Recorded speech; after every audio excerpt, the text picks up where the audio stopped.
Nauwi sa pananaksak ang pag-iinuman ng magkatrabaho sa New Busuan, Kalibo dahil sa pinag-awayang cellphone. Nagtamo ng tama sa ulo ang biktimang si Jomer de los Reyes, 24 anyos, matapos tagain ng sospek na si Arlon Damian na residente ng Balete, Aklan. Sa panayam sa sospek na inagaw umano ng biktima ang cellphone ng kanilang kasama habang naglalaro ng Mobile Legends. Sinabihan niya umano ang biktima na ibalik na ito ngunit hindi ito alintana ng huli. Sa cellphone man naman dahil nandun nga, siyempre kainom kami.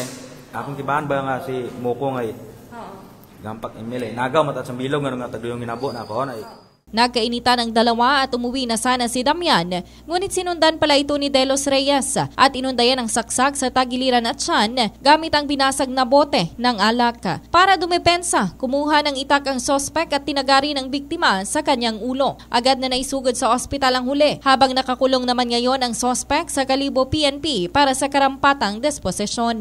Panindigan ni Damian na self-defense lamang ang kanyang ginawa. Balita mula dito sa lalawigan ng Aklan, ito si K5 Regilyn Tornino para sa Kampiyon sa Balita, Serbisyo Publiko at Kasiyahan sa Kalibo. K5 News FM.